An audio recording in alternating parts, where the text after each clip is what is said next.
कितना बड़ा है ब्रह्मांड?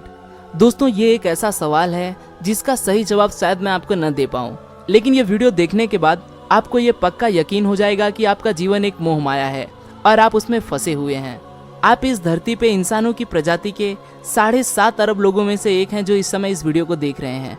और जहाँ तक हम जानते हैं कि ब्रह्मांड में सिर्फ पृथ्वी ही एक ऐसी जगह और एक ऐसा ग्रह है जहाँ जीवन अच्छी तरह से फल फूल रहा है, जहाँ हमारे साथ इस धरती पर 87 लाख अन्य प्रजातियां भी रहती हैं जो दिमागी रूप से हमसे कम विकसित हैं।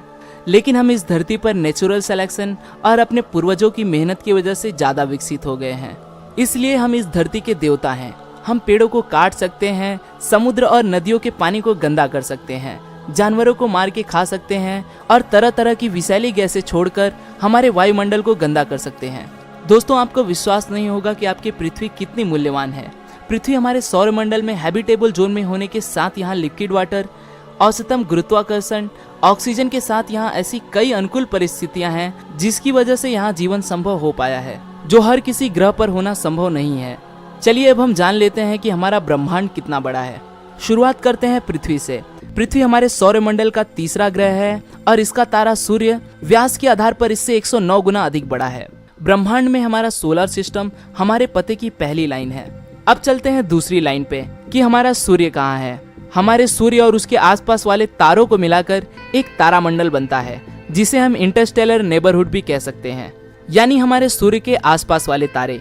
याद रहे कि सभी तारों के ग्रह होते ही हैं। जिस तरह हमारे सूर्य के 8 ग्रह और कई चंद्रमाएं हैं, उसी तरह अन्य तारों के भी कई ग्रह और चंद्रमाएं होते हैं। लेकिन अब तक हमें स्पष्ट रूप से यह भी नहीं पता चला है कि हमारे सबसे पास वाले तारे के ग्रहों पे क्या चल रहा है। और ऐसे कई तारामंडलों को मिलाकर एक आकाशगंगा बनती है। हमारी आकाशगंगा का नाम मिल्की वे गैलेक्सी है, जिसे हम मंदाकिनी के नाम से भी जानते हैं। हमारी आकाशगंगा में हमारे सूर्य की तरह ऐसे अरबों करोड़ों तारे हैं और हर तारे के अपने ग्रह हैं। और हम जानते हैं कि तारों के मुकाबले ग्रहों की मात्रा बहुत ज्यादा होती है। अब आ जाते हैं ब्रह्मांड में हमारे पते के 5वें लाइन पे कि हमारी आकाशगंगा कहाँ है। तो हमारी आकाशगंगा और उसके आसपास की कई आकाशगंगाओं को मिलाकर हमारा लोकल गैलेक्टिक ग्रुप तैयार होता है। और ऐसे कई आकाशगंगाओं के ग्रुपों को मिलाकर एक वर्गो सुपर क्लस्टर्स का निर्माण होता है। वर्गो सुपर क्लस्टर ब्रह्मांड में हमारे पते के 5वें लाइन पे है और ऐसे कई सुपर क्लस्टर्स को मिलाकर एक लोकल सुपर क्लस्टर्स का निर्माण होता है। और ऐसे कई लोकल सुपर क्लस्टर्स को मिलाकर हमारे अनंत ब्रह्मांड की रचना होती है, जिसे हम ऑब्जर्वेबल यूनिवर्स कहते हैं। इस ब्रह्मांड में कितने तारे, ग्रह, आकाशगंगाएं हैं, इन सभी को कभी नंबर्स में नहीं बयां किया जा सकता।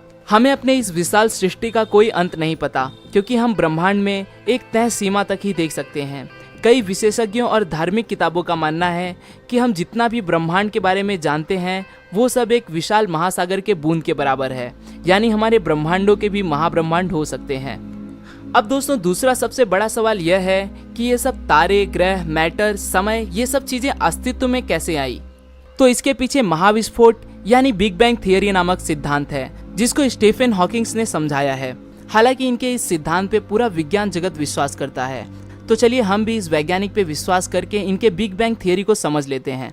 इनका मानना है कि आज से 13.8 अरब साल पहले ब्रह्मांड में कोई समय ही नहीं था। उस समय ब्रह्मांड में किसी भी मैटर का निर्माण नहीं हुआ था। पूरी सृष्टि में अंधेरा ही अंधेरा था और सब कुछ रुकी हुई थी। और एकाएक एक बिंदु से महाविस्फोट होने के बाद धीरे धीरे सारे ब्रह्मांड की उत्पत्ति हुई।